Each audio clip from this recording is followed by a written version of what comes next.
Hello everyone, I hope you all are well and safe at your home. So today we are going to study parliamentary committee. ये parliamentary committee क्या है? जब हम लोगों ने functions of the parliament पढ़ा था तो उसमें functions of the parliament में पहला function हमने पढ़ा था legislative function. और legislative function में जब हम बिल की बात कर रहे थे कि बिल को कैसे इंट्रोड्यूस किया जाता है, तो हमने उसी में देखा था कि जब नॉन मनी बिल को इंट्रोड्यूस किया जाता है, whether it is in Lok Sabha और राज्यसभा, क्योंकि नॉन मनी बिल को आप कहीं पे भी इंट्रोड्यूस कर सकते हैं, पहले या तो राज्यसभा में या लोकसभा में। तो जब इंट्रोड्यूस करने के बाद अगर लगता है कि नहीं इस बिल पे और स्क्रूटनी की ज़रूरत है और इसे स्क्रूटनाइज करने की ज़रूरत है और डिटेलिंग से इसको देखने की ज़रूरत है, तो उस बिल को सीधा भेज दिया जाता था कमेटी के पास, और उस कमेटी को हम बोलते हैं पार्लियामेंट्री कमेटी। तो जो bill clause by clause discussions के लिए या स्पेशल स्क्रूटनी के लिए एक कमेटी को भेजा जाता था, उसी कमेटी को बोलते हैं पार्लियामेंट्री कमेटी। तो जनरली जो आप बिल इंट्रोड्यूस करते थे वो whether it is a Lok Sabha और राज्यसभा, फिर यहाँ से ये सीधा जाता था कहाँ? अगर ये बिल डायरेक्ट डिस्कशन आप नहीं करना चाह रहे, आपको लगता है कि इस पर और अभी स्क्रूटनी की ज़रूरत है, तो जनरली मोस्टली बिल जो है वो भेज दिए जाते हैं पार्लियामेंट्री कमेटी के पास।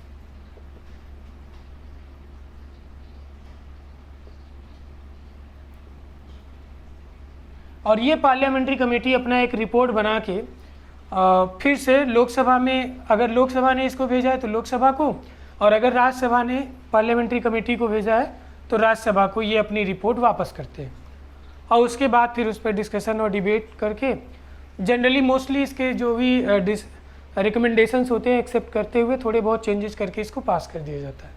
तो इस तरह से कोई बिल बनता है। ये पार्लियामेंट्री का रोल यहाँ पे एक प्रकार से एक्सपर्ट कमेटी की तरह हो सकता है, यानी ये एक एक्सपर्ट का काम करते हैं। ये एक्सपर्ट का काम करते हैं, किसी भी बिल को क्लास बाय क्लास यानी बहुत ही बारीकी से उसको स्क्रूटनाइज करना हो, देखना हो, तो उसका काम किसका है? पार्लियामेंट का। तो हम देखेंगे कि पार्लियामेंट्री कमेटी का पार्लियामेंट्री फॉर्म ऑफ गवर्नमेंट में क्या रोल होता है। तो लेट अस फर्स्ट अंडरस्टैंड कि why do we need to have parliamentary committee. Parliamentary committee की ज़रूरत क्या है, पहले हम इसको देख लेते हैं, then we will come to the next question कि पार्लियामेंट्री कमेटी है क्या। सो पार्लियामेंट्री कमेटी की ज़रूरत क्या है, व्हाट इज़ द नीड। तो पहला आप आर्गूमेंट इसके फेवर में दे सकते हैं कि द पार्लियामेंट इज़ टू अनवाइल्डली या अनविल्डली, जो भी आप इसके चूँकि इंग्लिश में प्रोनाउंसिएशन अलग अलग होते हैं, तो आप अनवाइडली या अनविल्डली इसको बोल सकते हैं। इसका क्या मतलब है? इसका मतलब है difficult to move because it is laws. तो चूँकि पार्लियामेंट इतना बड़ा है, अगर आप देखो कि 543 मेंबर्स आपके लोकसभा में हैं और 2 नॉमिनेट होते हैं, टोटल 545, एंड देन 250 मेंबर होते हैं आपके राज्यसभा में, तो इस तरह से जो नंबर हैं वो बहुत ज़्यादा है। तो इसकी साइज़ बहुत ही लार्ज है, और उसके साथ साथ बहुत सारे काम होते हैं इनको करना। तो बहुत ही मुश्किल होता है कि इस पार्लियामेंट्री बॉडी के लिए कि बहुत इफ़ेक्टिवली वो किसी भी रूल को या किसी भी बिल को बहुत ही इफ़ेक्टिवली उसको स्क्रूटनाइज करके खुद से देख सके। तो एक यहाँ पे इसकी ज़रूरत पड़ी कि ये बहुत ही लार्ज है, चूँकि साइज़ इसकी बड़ी है, तो इसके लिए बड़ा मुश्किल होता है कि हर एक लॉ को बहुत इफ़ेक्टिवली स्क्रूटनाइज कर सकें, और वो भी जब उनके पास बहुत सारे काम हैं। दूसरा आप ये फेवर में दे सकते हैं आर्गुमेंट कि the functions of the parliament are varied, complex and voluminous. इसका मतलब है, वेरीड का मतलब बहुत अलग अलग प्रकार के काम होते हैं, बहुत डिफरेंट काइंड्स ऑफ, फाइनेंशियल हो गया, तो कोई जुडिशरी से रिलेटेड हो गए बिल, है ना। इस तरह से अलग अलग प्रकार के काम होते हैं। वीमेन एम्पावरमेंट को लेके कोई बिल हो गया, SC/STs के यानी weaker section of the society, उनके वेलफेयर के लिए कोई बिल हो गया। तो इस तरह से टैक्सेस को कम करना, ज़्यादा करना, तो बहुत सारे बिल्स होते हैं जिनको पार्लियामेंट को देखना होता है। तो इसमें वैरायटी होती है, और इनके चूँकि ये बहुत ही बड़े होते हैं, लार्ज नंबर पे हमें देखना होता है कि पूरे कंट्री में इसको कैसे इम्प्लीमेंट करना है, कैसे एग्जीक्यूट करना है। और वो भी इंडिया जैसी कंट्री की अगर हम बात करें तो इंडिया में बहुत ज़्यादा जो है वेरिएशंस हैं, language, caste, religion, geographical structure अगर आप देख लो तो हर बेसिस पे जो है इंडिया बहुत ही डाइवर्स कंट्री है। तो इतनी डाइवर्सिटी होने के साथ साथ इसकी जो वॉल्यूमिनस मतलब जो इसका कंटेंट होता है वो बड़ा हो जाता है और ये कॉम्प्लेक्स प्रॉब्लम है। तो ये varied different kinds of bill जो है इंट्रोड्यूस होते हैं और ये काफ़ी जटिल काम है, बहुत ही टफ, क्योंकि आप पूरे कंट्री के लिए लॉ बना रहे हैं। कोई भी आपका एक्शन जो होगा पूरे कंट्री को इफेक्ट करेगा और पूरे कंट्री में इतने डाइवर्स लैंग्वेज, रिलीजन और जियोग्राफिकली अलग एरिया में रहने वाले लोग हैं, ये आपका जो लॉ होगा वो सबको इम्पैक्ट करेगा। तो ये एक कॉम्प्लेक्स, वेरीड और वॉल्यूमिनस, इसकी साइज काफ़ी बड़ी है क्योंकि पूरे कंट्री के लिए काम कर रहा है। तो हर एक सेक्शंस को ध्यान में रख के जो भी लॉ है बनाना है, तो ये बड़ा टफ काम हो जाता है पार्लियामेंट के लिए। और वो भी तब जब पार्लियामेंट में एक्सपर्टाइज इतनी नहीं है। जो भी मेंबर्स हैं, बहुत सारे लोकसभा के जो मेंबर्स हैं वो नॉर्मली बहुत पढ़े लिखे नहीं होते, बहुत एक्सपर्ट नहीं होते, कुछ होते हैं बट उनके नंबर्स बहुत कम हैं। तो इस तरह से वो एक जनरल लीडर होते हैं, एक कॉमन अंडरस्टैंडिंग होती है चीज़ों की।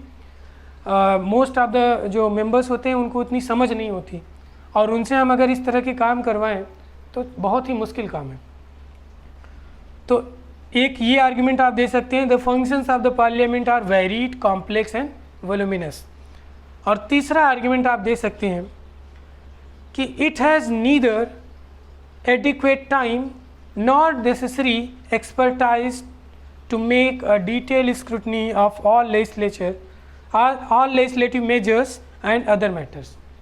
तो पहली बात कि इसके पास ना तो इतना टाइम है, क्योंकि पार्लियामेंट का सेशन होता है, सेशन में ही काम करते हैं, ऐसा नहीं कि पूरे साल भर इनका चल रहा है। तो सेशन में इनके पास लिमिटेड टाइम होते हैं, उस टाइम में उन्हें बहुत सारे जो बिल होते हैं उसको पास कराना होता है। अब अगर वो एक एक बिल को बहुत टाइम देंगे तो बहुत सारे अदर वर्क्स जो हैं पार्लियामेंट के वो रुक जाएंगे, और अगर कम टाइम देंगे तो वो बिल जो है वो उतना एप्रोप्रिएट, उतना अच्छा नहीं होगा, तो उसमें बहुत सारे फॉल्स चीज़ें इंक्लूड हो जाएंगी। तो इन सारी चीज़ों को कैसे अवॉइड किया जाए, इसके लिए, और दूसरी एक तो ये हो गया टाइम, और दूसरा हो गया कि इतने एक्सपर्ट नहीं, जैसे मैंने पहले बताया कि मेंबर ऑफ पार्लियामेंट इतने पढ़े लिखे नहीं होते, they are not much expert in their respective field. जो भी मिनिस्ट्री उनको मिलती है, ऐसा नहीं कि जो भी मिनिस्ट्री उनको दी जाती है उनकी कैपेसिटी के हिसाब से दी जाती है कि उनका किस फील्ड में एक्सपर्टाइज है, किस सेक्टर में उन्होंने ज़्यादा पढ़ाई की है, ऐसा नहीं है। वो इलेक्ट होके आते हैं और चूँकि वह पार्टी के पास लिमिटेड मेंबर्स होते हैं जो जिम्मेदार होते हैं, तो उन्हीं में से उनको सेलेक्ट करना होता है। तो इस तरह से उनकी एक्सपर्टाइज नहीं होती है, ना ही उनके पास इतना टाइम होता है कि वो एक एक बिल को क्लास बाय क्लास उसको स्क्रूटनाइज करें, उसको देखें। तो ये देखना भी ज़रूरी है, क्योंकि हमें एक एक बिल को बहुत अच्छे से स्क्रूटनाइज करना है, चाहे वो फाइनेंशियल हो, चाहे वो नॉर्मल बिल हो, तो उसको हमें बेटर तरीके से समझना है, देखना है, उसके फॉल्स पॉइंट्स है उसको पॉइंट आउट करके निकालना है, ये सब भी ज़रूरी है। प्लस उसके साथ साथ हमें और भी बहुत सारे काम हैं। तो ये दोनों काम को कैसे किया जाए, इसी के लिए पार्लियामेंट्री कमेटी की ज़रूरत पड़ी। ठीक है, मेंबर ऑफ पार्लियामेंट के पास इतना टाइम नहीं होता, एक वो प्रैक्टिकल एस्पेक्ट ज़रूर बिल में इंक्लूड कर सकते हैं, लेकिन एक्सपर्ट नहीं है तो एक्सपर्टाइज वाले व्यूज़ उसमें नहीं होंगे। तो इसीलिए पार्लियामेंट्री कमेटी बनाई गई। पार्लियामेंट्री कमेटी में लोकसभा या राज्यसभा से अगर जॉइंट कमेटी है तो लोकसभा और राज्यसभा दोनों से कुछ मेंबर ऑफ पार्लियामेंट को लेके एक कमेटी बनाई जाएगी और उन्हीं में से किसी एक को चेयरमैन डिक्लेयर कर दिया जाएगा लोकसभा के स्पीकर के द्वारा। अगर लोकसभा से कुछ मेंबर्स को लेके एक कमेटी बनाई गई तो उस कमेटी का कौन चेयरमैन होगा वो लोकसभा डिसाइड करेगी। तो लोकसभा के जो स्पीकर हैं वो डिसाइड करते हैं कि इस मेंबर्स में से किसको हम जो है चेयरमैन बना दें, और फिर वो पूरी कमेटी को लीड करते हैं। एक कमेटी का जो टेन्योर होता है वो 1 साल होता है। तो इस तरह से ये जो कमेटी होती है वो एक्सपर्टाइज का काम करती है।